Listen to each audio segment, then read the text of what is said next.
उत्तर प्रदेश की खबरों के साथ मैं हूं मनोज मानस। खबरों का रुख करेंगे उससे पहले देख लेते हैं इस वक्त की अहम सुर्खियां। बजट सत्र में सदन में सीएम योगी की खरी खरी बोले, महाकुंभ में गिद्धों को केवल लाश मिली और सुअरों को मिली गंदगी। समाजवादी हुए सनातनी, सपा की भाषा बेहद अभद्र। बजट सत्र के 5वें दिन सदन में विपक्ष के तीखे सवाल। नेता प्रतिपक्ष माता प्रसाद पांडे बोले, कुंभ अकेले किसी का नहीं, ये हजारों वर्षों से चला आ रहा है। महाकुंभ भगदड़ मामले में योगी सरकार को बड़ी राहत। इलाहाबाद हाईकोर्ट ने जनहित याचिका का किया निपटारा। न्यायिक आयोग की जांच का दायरा बढ़ा। यूपी बोर्ड की 12वीं और 10वीं की परीक्षाएं शुरू हुई। प्रयागराज को छोड़कर सभी जिलों में हुआ एग्जाम। पहले दिन परीक्षा केंद्रों पर चला सघन चेकिंग अभियान। और यह कि अजीतमल में लापरवाही की भेंट चढ़ी गर्भवती महिला। सीएससी अजीतमल में इलाज के दौरान जच्चा बच्चा की मौत। अस्पताल पहुंचा पति, पत्नी का शव देखकर हुआ बेहोश। और प्रतापगढ़ में फीस जमा नहीं होने पर छात्र को नहीं मिला प्रवेश पत्र। इंटर के छात्र ने फांसी लगाकर दी जान। कल पूरे दिन स्कूल में प्रवेश पत्र के लिए बैठा रहा था छात्र। देख रहे हैं की न्यूज, खबरों का सारथी। और अब खबरें विस्तार से। अहम खबर से बुलेटिन की शुरुआत करेंगे। हमीरपुर से अहम खबर है, जहां विवादित मकान में महिला का हाई वोल्टेज ड्रामा देखने को मिला है। महिला ने ज्वलनशील पदार्थ डालकर आग लगाने का प्रयास किया है। बच्चों सहित महिला ने छत में चढ़कर हाई वोल्टेज ड्रामा किया है। 5 दिन से विवादित मकान के बाहर पुलिस तैनात थी। कोतवाली पुलिस, पीआरबी, फायर ब्रिगेड मौके पर मौजूद। तहसीलदार सहित राजस्व विभाग की टीम भी मौके पर मौजूद रही। 6 घंटे बाद पुलिस ने महिला को गिरफ्तार कर अस्पताल पहुंचाया। मकान के बाहर सैकड़ों लोगों का जमावड़ा लगा रहा। मौधा कोतवाली कस्बे के देवी चौराहे मोहल्ले का यह पूरा मामला है।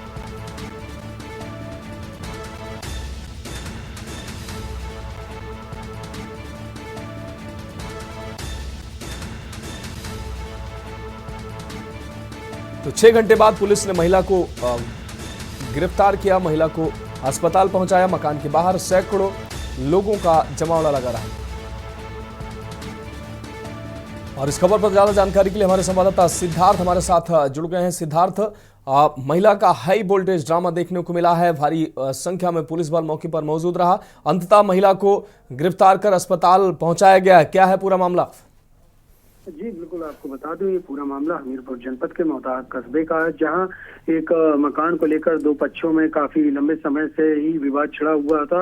विवाद में देखते ही देखते जो एक महिला है वो घर में केरोसिन लेकर घुसती है, साथ ही छत पर पहुंचकर अपने ऊपर केरोसिन डाल लेती है और एक ड्रामा करना शुरू कर देती है। वहीं इस ड्रामे से परेशान होकर आनन फानन में जब पड़ोसी पुलिस को सूचना देते हैं, मौके पर पुलिस व फायर ब्रिगेड की टीमें पहुंचती है। महिला को समझाने का कार्य किया जाता है। वहीं जो महिला है वो अपने बच्चों को साथ लेकर में छत पे चढ़ी हुई थी और साथ ही महिला किसी की भी सुनने को तैयार नहीं थी। वहीं जो महिला सिपाही है उन्होंने जान जोखिम में डालकर उस महिला को किसी तरह समझा बुझाकर नीचे उतारा, साथ लेकर आए। आपको बता दूं, ये मामला लगभग 1 महीने पुराना है।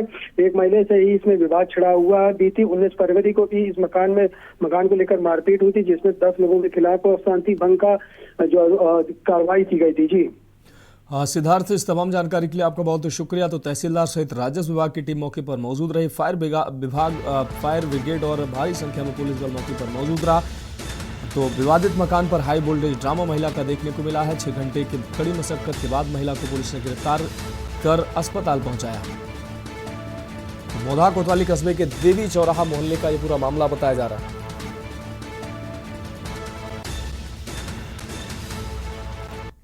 अगली अहम खबर हरदोई से है, जहां खबर से नाराज होकर पत्रकार पर अभद्र टिप्पणी की गई है। आरोपी कुलदीप यादव ने की है पत्रकार पर अभद्र टिप्पणी। पीड़ित पत्रकार चंदगीराम ने हरदोई पुलिस से शिकायत की है। पत्रकार की तहरीर पर मल्लावा कोतवाली में मुकदमा दर्ज हुआ है। मुकदमा दर्ज कर आवश्यक विधिक कार्रवाई शुरू की गई है। हरदोई के मल्लावा कोतवाली क्षेत्र का यह पूरा मामला बताया जा रहा है।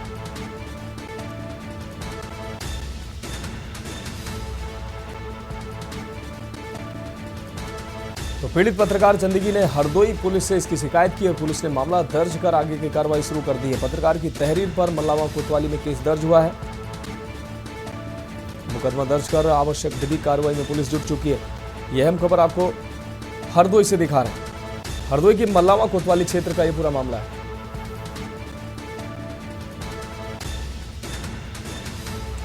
तो खबर से नाराज होकर पत्रकार पर अभद्र टिप्पणी की गई है। आरोपी कुलदीप यादव ने की है पत्रकार पर अभद्र टिप्पणी।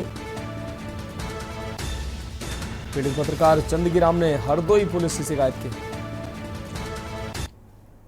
विगत दिनों एक खबर खंड विकास अधिकारी मल्लावा की कुलदीप यादव के विरुद्ध चलाई थी, जिसमें रंगदारी मांगने का और जान से मारने की धमकी कुलदीप यादव द्वारा दी गई थी खंड विकास अधिकारी को, जिससे नाराजगी मानते हुए कुलदीप ने 7 फरवरी 2025 को मेरे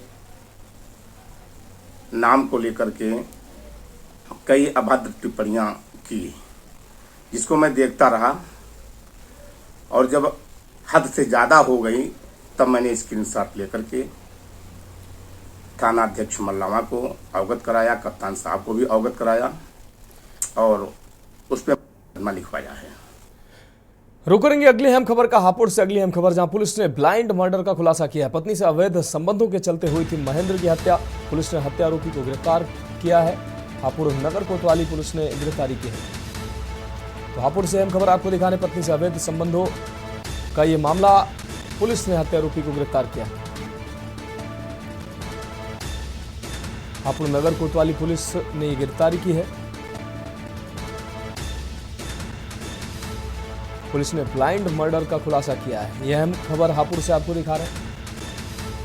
पत्नी से अवैध संबंधों के चलते हुई थी महेंद्र की हत्या। पुलिस ने हत्या आरोपी को फिलहाल गिरफ्तार किया है। अगली अहम खबर गोंडा से है, जहां जानकी नगर में दबंग के आगे प्रशासन नतमस्तक होता नजर आ रहा है। 2 साल से जमीन सीमांकन को भटक रही है महिला। दर्जनों बार बनी टीम, फिर भी नहीं हुआ है अभी तक सीमांकन। दबंग शिव बहादुर से मिले पुलिस और लेखपाल, ऐसा आरोप लगा है। बार बार आदेश के बाद भी नहीं हो पाती है पैमाइश। शिव बहादुर के डर से भागते हैं अफसर। एसडीएम स्तर से कई बार गठित हुई है टीम, फिर भी पीड़िता को अब तक इंसाफ नहीं मिला है। तहसील पहुंची पीड़िता ने 2 टूक शब्दों में कहा कि अगर इंसाफ नहीं मिला तो परिवार संग जान दे दूंगी। सदर तहसील के जानकी नगर का यह पूरा मामला है। और इस खबर पर ज्यादा जानकारी के लिए हमारे ब्यूरो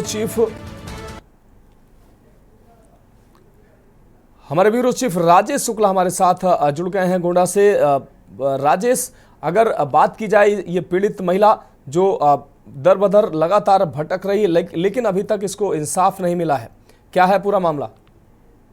बता रहे कि जनपद गोंडा के सदर तहसील के अंतर्गत जानकी नगर ग्रामीण का पूरा मामला है। जो जिस पीड़िता है उसके पति की मृत्यु के बाद उसकी 2 बीघे जमीन सरकारी इलाके में उसके नाम आई थी। और नाम आने के बाद जब जमीन के लिए पीड़िता मौके पर गई तो जो भू माफिया मतलब बीजेपी के बड़े नेता बने जाते हैं और सत्ता पक्ष बड़े नेताओं के ऊपर हाथ है। जो प्रकार के भू माफिया है उन्होंने अपने क्षेत्र में करोड़ों रुपए की संपत्ति पैसे कब्जा कर रखे। तो पीड़िता को जब वो मौके पर जाती थी भगा दिया। तो पीड़िता ने न्यायालय में वाद दायर किया। वाद दायर के बाद एसडीएम के कोर्ट से उसको आदेश हुआ सीमांकन के लिए और पत्थर नस्ल में कब्जे के लिए। लेकिन 2 बार कोर्ट का आदेश होने के बाद ये टीम वहां जाती है तो दबंग शिव बहादुर के आगे पूरे राजस्व टीम प्रशासन और जिला प्रशासन नतमस्तक हो जाता है, क्योंकि वो सत्ता पक्ष बड़े रसूखदार नेता के ऊपर हाथ है। तो इसलिए कोई टीम नेता पीड़िता जब मौके जाती तो उसको कहते हैं कि जान से मार दिया जाएगी। और उसके बाद जब राजस्व टीम भी जाती तो राजस्व टीम को धमकाया जाता है कि अगर यहाँ पे आओगे तो तुम लोग जान खो दोगे। तो इसलिए जिला प्रशासन इसमें पूर्णतः लापरवाही दिखा रहा है और न तो पीड़िता को न्याय दिला रहा है और न मौके पर जाकर जमीन का पत्थर नतब करवा रहा है। हाँ बिल्कुल राजेश, इस तमाम जानकारी के लिए आपका बहुत शुक्रिया। तो दबंग शिव बहादुर के आगे नतमस्तक है पूरा प्रशासन और पीड़िता लगातार दर भटक रही है, लेकिन पीड़िता को अभी तक न्याय नहीं मिला है। कई स्तर से टीमों का गठन हुआ है लेकिन अभी तक सीमांकन नहीं हो पाया है। अब रुक करेंगे अगली अहम खबर का। विधानसभा सत्र के 5वें दिन सदन में वार और पलटवार का दौर देखने को मिला। माता प्रसाद पांडे ने कहा कि कुंभ में अश्लीलता पर उसने वाह फैलाने वाले लोगों पर सरकार को कठोर कदम उठाना चाहिए। सोशल मीडिया पर बहुत सी महिलाओं का फोटो और वीडियो वायरल हो रहा है। उर्दू शब्द को लेकर सूबे के मुखिया ने गलत बयान दिया है, जिसको लेकर समाजवादी पार्टी का विधायक दल सदन में भाजपा सरकार को घेरता नजर आया। वहीं माता प्रसाद पांडे ने कहा कि कुंभ अकेले किसी का नहीं है, यह हजारों वर्षों से चला आ रहा है। लॉ एंड ऑर्डर के मुद्दे पर घेरते हुए कहा कि यूपी में घटना घटित होने के बाद थानों में एफआईआर लिखवाना कठिन काम है।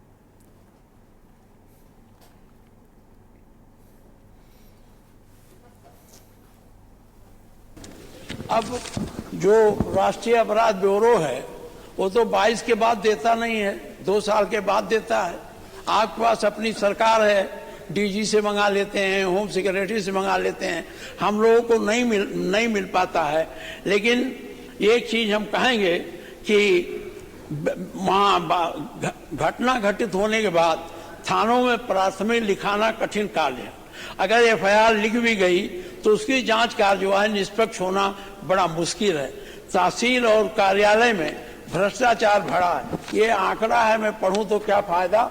3/8/2024 से 2024 से 19/2/25 तक खाली लखनऊ का है, केवल लखनऊ का। आपके जिले का मुख्यमंत्री जी मैं लिया हूं, नहीं पढ़ूंगा, वो तो दूसरी बार पढ़ा जाएगा। जब आप रहे हैं, कहाँ जगह में लूट हुई है, कहाँ गोली मारी गई है, मैं सब मंगा लिया हूँ, लेकिन मैं उसको उचित नहीं समझता यहाँ पढ़ना। ये 3/8/24 से 19/2/25 तक लखनऊ में जो घटनाएं हुई हैं, बलात्कार की 177, छेड़छाड़ की 122, हत्याएं 167, डकैती, लूटपाट, अपहरण, मारपीट, ठगी, चोरी 427, साइबर क्राइम 23, केवल 3/8/24 से 19/2/25 के बीच में खाली लखनऊ जिले में 916 घटनाएं हुई हैं। जबकि आपका मुख्यालय है, सारे बड़े प्रशासनिक अधिकारी, सारे बड़े अफसर यहीं रहते हैं और सबसे ज्यादा पुलिस फोर्स इसी जिले में लगी होगी। उत्तर प्रदेश के मुख्यमंत्री योगी आदित्यनाथ ने सोमवार को प्रदेश के बजट सत्र में राज्यपाल के अभिभाषण पर सदन को संबोधित किया। इस दौरान सीएम योगी ने नेता प्रतिपक्ष माता प्रसाद पांडे पर तंज कसते हुए कहा कि मुझे खुशी है कि आप समाजवादी से सनातनी हो गए हैं। सीएम योगी ने कहा कि आप संविधान की प्रति लेकर घूमते हैं, लेकिन संविधान के मानकों को आप कितना मानते हैं, ये राज्यपाल के अभिभाषण के समय आपके हंगामे से पता चलता है। उस दिन आपने कितना हंगामा किया था, क्या वो सही था? आप लोग भाषण बहुत देते हैं, आप लोग नैतिकता और संविधान को कितना मानते हैं, ये आपकी पार्टी के मीडिया सेल द्वारा किए जा रहे पोस्ट से पता चल जाएगा। ये किसी भी सभ्य समाज के लिए ठीक नहीं है। उसकी भाषा को आपने देखा होगा। सीएम योगी ने कहा कि महाकुंभ में जिसने जो तलाशा उसको वही मिला है। गिद्धों को केवल लाश मिली है, सुअरों को गंदगी मिली है, संवेदनशील लोगों को रिश्तों की खूबसूरत तस्वीर मिली है। सदन में सीएम योगी ने विपक्ष पर जमकर हमला बोला।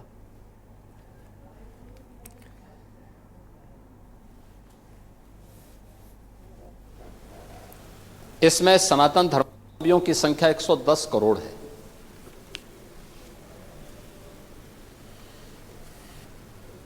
महाकुंभ में अगर रुक करेंगे अगली अहम खबर का। सपा विधायक आसू मलिक ने विधानसभा में बीजेपी पर आरोप लगाते हुए कहा कि बीजेपी के विधायक सदन को चलने नहीं देना चाहते हैं। उन्होंने कहा कि जब सवाल पूछे जाते हैं तो उसका जवाब नहीं दिया जाता है, जबकि बाहर की बातें की जा रही हैं। आसू मलिक ने कहा कि सदन की अपनी एक गरिमा होती है और मर्यादा में रहकर ही चर्चा होनी चाहिए ताकि सदन की कार्रवाई सुचारू रूप से चल सके। विधानसभा में हंगामा हुआ, ऐसे में हमारे साथ में है बातचीत नहीं, हंगामा देखने को मिला, फिर 2 बजे तक स्थगित हो गया। सरकार जानबूझ के हंगामा कराती है। सरकार 8 साल से अधिक हो गए सरकार को, सरकार अपना कोई काम नहीं बता पाती और कहीं ना कहीं इस तरह का विवाद पैदा करके सवालों से भागती है और इनके पीछे छिपती है। आदरणीय नेताजी धरतीपुत्र मुलायम सिंह यादव जी का सम्मान पूरी देश और दुनिया के अंदर है। इनके कुछ कहने से उनके सम्मान में ये नहीं आई, लेकिन जिस तरह की भाषा का ये प्रयोग करते हैं, कभी आदरणीय राष्ट्रीय अध्यक्ष जी को लेकर के, कभी नेताजी को लेकर के, ये जानबूझ करके विवाद पैदा करते हैं क्योंकि सवालों का जवाब इनके पास नहीं है। सवाल वहाँ पर स्वास्थ्य से जुड़ा था।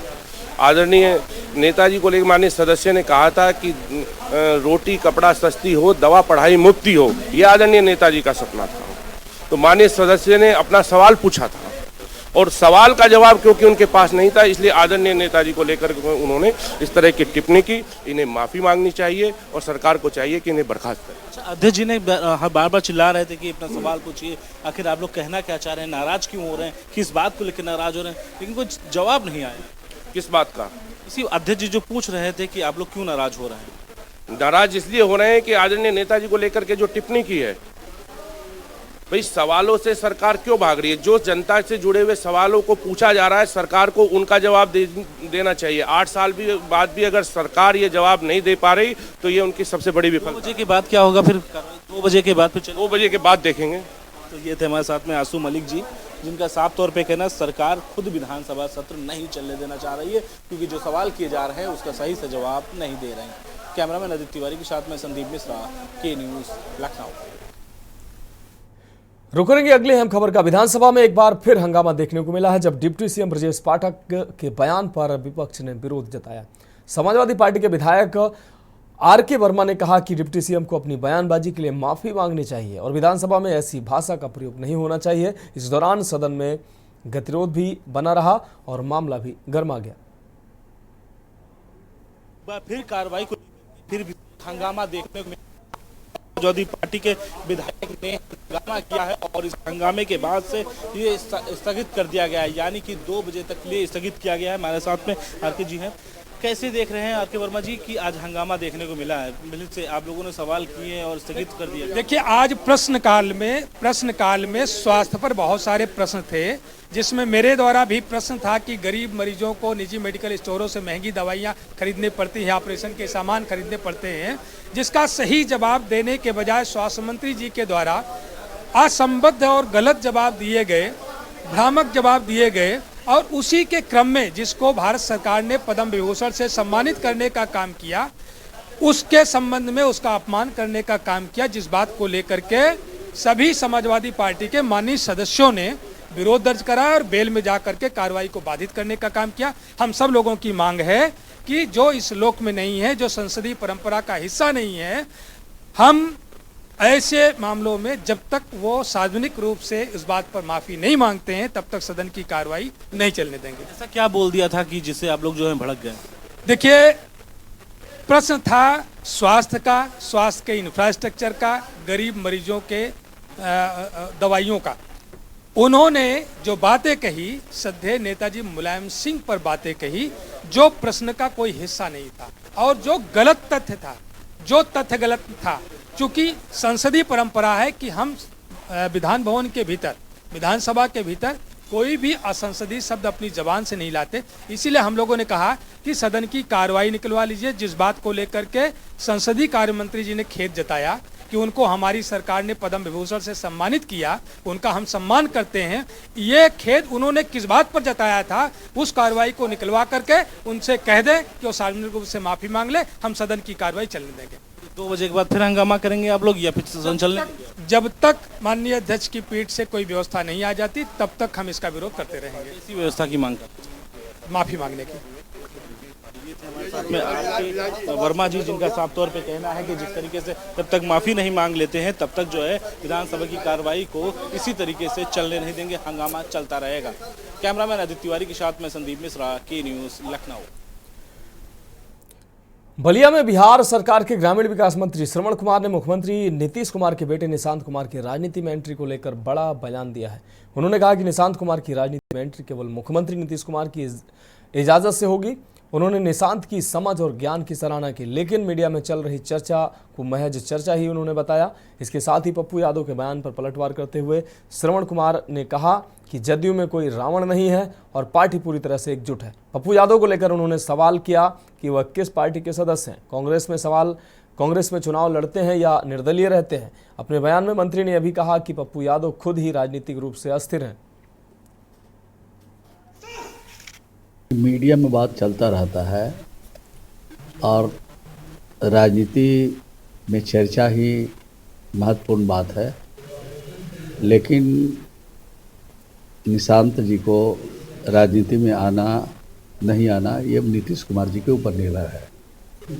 नीतीश कुमार जी के बगैर इजाज़त का यह काम संभव नहीं है, लेकिन उस लड़के में ज्ञान है, समझ है और बिहार की राजनीति को समझ रहे हैं, इससे इनकार नहीं किया जा सकता। तो खबरों में वक्त एक ब्रेक का है, जल्द हाजिर होंगे। आप देख रहे हैं के न्यूज, खबरों का सारथी। ब्रेक के बाद उत्तर प्रदेश की खबरों में एक बार फिर से आपका स्वागत है। इस बीच मेरठ से अहम खबर सामने आ रही है। मेरठ से इस वक्त की अहम खबर सामने आ रही है। शादी समारोह में थूक लगाकर रोटी परोसने की खबर सामने आ रही है। थूक लगाकर रोटी बनाने का वीडियो सामने आया है। यह अहम खबर मेरठ से आपको दिखा रहे हैं।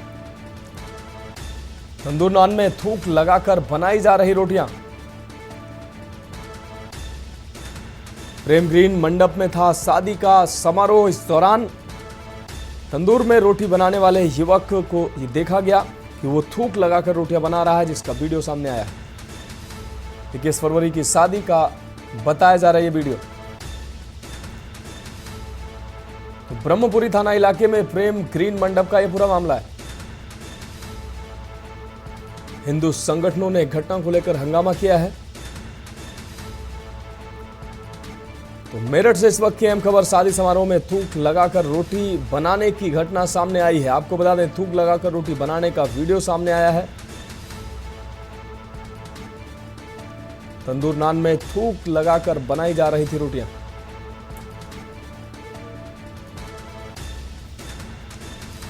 और इस खबर पर ज्यादा जानकारी के लिए हमारे संवाददाता राजू शर्मा हमारे साथ जुड़ गए हैं। राजू, एक बार फिर से मेरठ से ऐसी खबर सामने आई है, तस्वीरें भी सामने आई हैं जिसमें ये बताया जा रहा है कि जो तंदूर नान में रोटी बनाने वाला युवक जो था वो थूक लगाकर रोटियां बना रहा था। अब इस घटना का वीडियो सामने आने के बाद हंगामा शुरू हो गया है। क्या है मामला?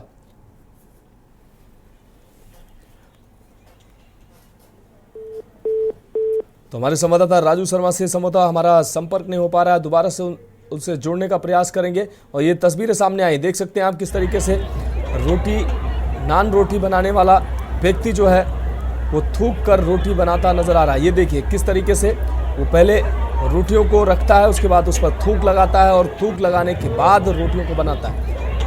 तो तंदूर नान में थूक लगाकर ये रोटियां बनाई जा रही हैं, जिसका वीडियो साफ तौर पर सामने आया है। मेरठ का ये वीडियो बताया जा रहा है जिसमें प्रेम ग्रीन मंडप में शादी समारोह थी। 21 फरवरी को शादी समारोह का ये वीडियो बताया जा रहा है।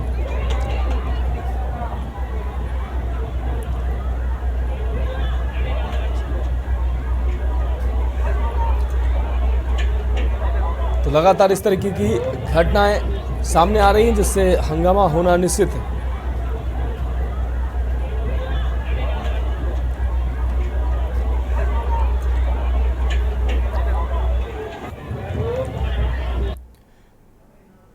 और इस बीच उन्नाव से अहम खबर सामने आ रही है। उन्नाव से इस वक्त की अहम खबर सामने आ रही है। अहम खबर, शुक्लागंज गंगा घाट में नए पुल निर्माण को हरी झंडी मिली है। तो उन्नाव से अहम खबर, सदर विधायक पंकज गुप्ता के प्रयास रंग लाए हैं। मुख्यमंत्री योगी आदित्यनाथ ने सदन में दिया आश्वासन। 150 साल पुराना पुल गिरने से हो रही थी परेशानी।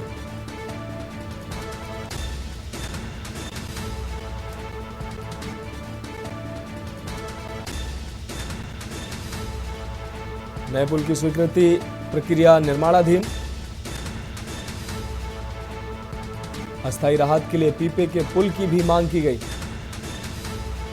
तो विधायक पंकज गुप्ता ने मुख्यमंत्री का आभार जताया है।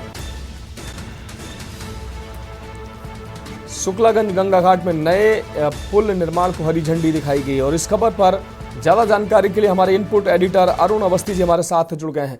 अरुण जी, जिस तरीके से विधायक की पहल जो है रंग लाई है, मुख्यमंत्री के आश्वासन के बाद पुल निर्माण के लिए मुख्यमंत्री ने आश्वासन दिया है, क्या कहेंगे आप?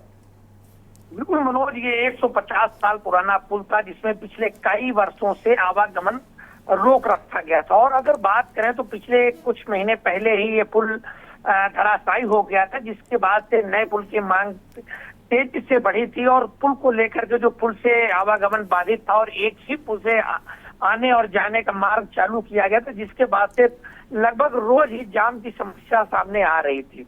और कई लोगों की मांग पर सदर विधायक पंकज गुप्ता द्वारा नियम 51 के तहत विधानसभा में यह मामला रखा गया था, जिस पर आज जवाब देते हुए मुख्यमंत्री ने आश्वासन दिया है कि पुल के जो संस्तुति है वो प्रक्रियाधीन है, जल्द ही पुल का निर्माण कार्य शुरू कराया जाएगा।